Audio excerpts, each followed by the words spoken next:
Hello everyone. Today we'll know about another basic concept of electrical engineering, that is the concept of current, voltage and EMF in an electric circuit. तो जिस इससे पहले कि हम start करें, सबसे पहले हम डेफिनेशंस की ओर बढ़ते हैं और वही डेफिनेशंस फिर मैं आपको कंसेप्ट से क्लियर कर देती हूँ. So let us move on to the definitions first. So these are the definitions of EMF, voltage and current. बहुत ही simplified definitions है, complex definitions नहीं है. तो इनको समझने से पहले हम एक कंसेप्ट समझते हैं जो कि एक सिंपल सा एग्जाम्पल है. So if we have two containers connected, okay, these two containers are connected and both the containers are at different potentials. हमारे पास दो कंटेनर्स है, कंटेनर 1 एंड कंटेनर 2. कंटेनर 1 जो है हायर पोटेंशियल पे है एंड कंटेनर 2 जो है लोअर पोटेंशियल पे है. तो पानी इसमें रखा हुआ है. हायर पोटेंशियल पे पानी हायर लेवल पे है, लोअर पोटेंशियल वाले कंटेनर में पानी लोअर लेवल पे है. इसका मतलब क्या है कि पानी जो है it will move from higher to lower potential, right. ये हाई पोटेंशियल से लो पोटेंशियल में जाने की कोशिश करेगा. कब तक? तब तक ही जब तक ये डिफरेंस जो है कवर अप ना हो जाए, मतलब दोनों पोटेंशियल सेम पोटेंशियल पे ना आ जाए, तब तक पानी जो है दूसरे कंटेनर में जाता रहेगा, फ्लो करता रहेगा. सो अगर हम as per Newton's law of motion देखें तो हमेशा किसी बॉडी को रेस्ट से मोशन में लाने के लिए या मोशन से रेस्ट में लाने के लिए एक फोर्स की ज़रूरत होती है. जब तक एक फोर्स बॉडी को स्टेट चेंज नहीं करवाता तब तक बॉडी अपना स्टेट चेंज नहीं करती है. So there is always the need of a force to move that body from one state to another. तो अगर हम न्यूटन्स लॉ ऑफ मोशन पे ही ध्यान दें, यहाँ पे भी इस पानी को इस पोटेंशियल से दूसरे पोटेंशियल में जाने के लिए एक फोर्स की ज़रूरत होती है. एंड दैट फोर्स या प्रेशर जो है it is nothing but voltage. Voltage जो है एक्सटर्नल वोल्टेज सोर्स से जब हम प्रोवाइड करते हैं, एक external source, it is an external force which is provided by the external source. जब हम एक्सटर्नल सोर्स कनेक्ट करते हैं और ये वोल्टेज जो है डेवलप हो जाएगी, it will try to basically push this water from this potential to that potential. तब तक ही जब तक जो ये पोटेंशियल डिफरेंस है ये इक्वलाइज ना हो जाए. तो कहने का मतलब ये है जो प्रेशर यहाँ पे इस पानी को लग रहा है दैट इज़ वोल्टेज, और जो ये पानी है आगे फ्लो हो रहा है इट इज़ करेंट. और जो डिफरेंस है पोटेंशियल्स में, जो डिफरेंस है हमें इस पोटेंशियल से इस पोटेंशियल तो जो डिफरेंस आ रही है that is nothing but EMF. Conclusion मेरा यही है कि अगर हमें करंट को ड्राइव करना है किसी सर्किट में, सो नेसेसरली एक फोर्स की ज़रूरत पड़ती है उसको आगे ड्राइव करने के लिए. एक सिस्टम में करंट को आगे मूव करने के लिए सिस्टम में एक्सटर्नल सोर्स की ज़रूरत पड़ती है, एक्सटर्नल फोर्स की ज़रूरत पड़ती है जो कि वोल्टेज है provided from the voltage source. So ये external force here is voltage जो पुश करती है करंट को या ड्राइव करती है करंट को in a circuit. And without electric voltage it is clear कि करंट फ्लो नहीं हो सकती. करंट फ्लो नहीं होगी जब तक इसको ये प्रेशर या फोर्स जो वोल्टेज का है ये नहीं लगेगा, तब तक ये फ्लो नहीं करेगी. क्लियर्ड? अनदर पॉइंट, ये तब तक ही फ्लो करेगी जब तक पोटेंशियल जो है इक्वल ना हो. जब दोनों पोटेंशियल सेम हो, जब दोनों पोटेंशियल्स बराबर आ जाएगा it will stop to flow, the water will stop to flow. मतलब कि जो ये पोटेंशियल डिफरेंस है it is EMF, electromotive force. जब तक हमारा ये पोटेंशियल इक्वलाइज नहीं होगा तब तक ये चलता रहेगा. मतलब कि अगर सपोज़ हमारे पास बैटरी है, ठीक है, सपोज़, ठीक है, this is sorry 1, this is positive and negative potential. अगर हमारे पास 12 वोल्ट की बैटरी है, पोटेंशियल दिस टू दिस, तो करंट फ्लो होने लगेगी from this potential to that potential, right. Current move होना स्टार्ट करेगी. क्यों? क्योंकि हाई पोटेंशियल पे है, यहाँ पे लो पोटेंशियल की ओर बढ़ना स्टार्ट करेगा. लेकिन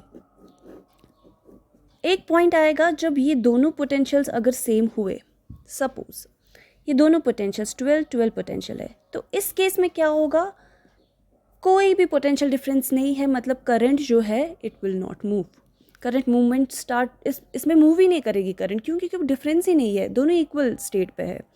तो हमें इस चीज़ से ये पता चलता है, कंक्लूजन ये निकल के आता है कि जो फोर्स करंट को ड्राइव करता है सर्किट में, दैट इज़ वोल्टेज। और जो चीज़ करंट को कंटिन्यूअसली मूव करती है एंड डेवलप करती है वोल्टेज को continuously, that is the potential difference, और we say that is EMF. तो करंट को इंड्यूस करने के लिए वोल्टेज रिक्वायर्ड है, और उस करंट को कंटिन्यूअसली मूव करने के लिए सर्किट में EMF is required. That is the simplest of the concept that I can provide to you. Now let us move to the statements again. Now we can clearly go on to the definitions and say that EMF is electromotive force, which means it is a force. जब हम electromotive force की बात कर रहे हैं ना, it is a force which brings the electrons in motion. तो हमारे इसके नाम से ही पता चलता है, इसकी डेफिनेशन, कि एक ऐसा फोर्स है जिसकी वजह से इलेक्ट्रॉन्स या चार्ज जो है it comes into play, it comes into motion. ठीक है, इलेक्ट्रॉन्स या चार्ज जो है मूवमेंट करना स्टार्ट करते हैं, they try to flow and be in motion, उसी को हम EMF कहते हैं। तो जब हमारा चार्ज जो है, अगर ये स्टैटिक है, मतलब हमारा चार्ज अगर एक्यूमुलेटेड है, स्टैटिक है, इट्स डिनोटेड बाय Q। लेकिन जब हमारा यही चार्ज जो है मूवमेंट करना स्टार्ट करता है, वी से चेंज जो है आ जाती है in the state of charge, it starts to the charge starts to flow through external force, जो हमने ऑलरेडी बोला वोल्टेज है। तो जब ये चार्ज फ्लो होना स्टार्ट करता है, that rate of change of charge is nothing but current.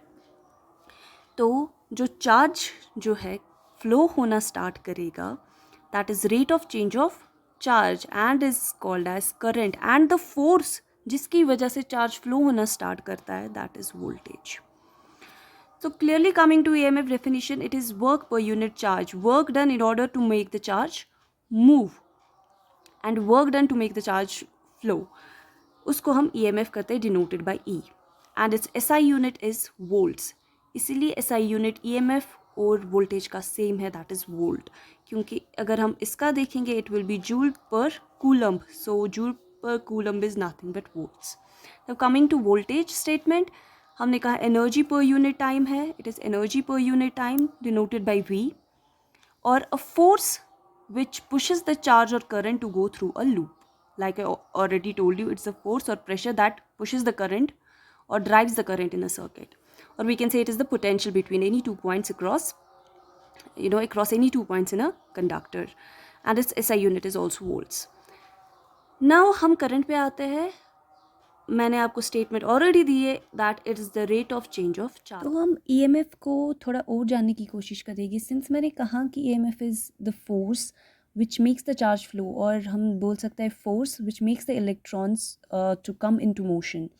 Okay, so work by charge हम देते हैं, मतलब कि कितना जो है, कितना काम हम करते हैं इस चार्ज को आगे फॉरवर्ड मूव करने के लिए, इस चार्ज को फ्लो कराने के लिए। तो अगर हम देखेंगे 1 coulomb is equal to these electrons, मतलब दिस मच इलेक्ट्रॉन्स के बराबर 1 कूलम होता है। तो अगर हमने सपोज़ 1 कूलम को फ्लो कराना है, ठीक है, तो कितने जूल्स लगेगी उस पर, या कितना काम वर्क डन होगा इस 1 कूलम को आगे फॉरवर्ड मूव करने के लिए सिस्टम में।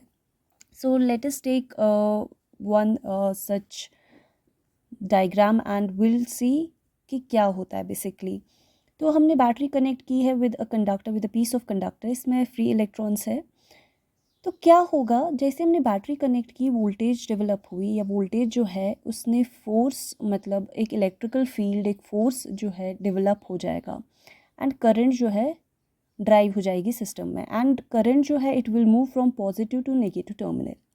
ठीक है, पॉजिटिव से नेगेटिव टर्मिनल की ओर करंट मूवमेंट करना स्टार्ट करेगा। और जो इलेक्ट्रॉन्स है, हमें 1 कूलम ऑफ चार्ज को मूव करना है सपोज, तो इतने इलेक्ट्रॉन्स जो है they will try to move in one particular direction because of this force जो ये एक्सपीरियंस करते हैं।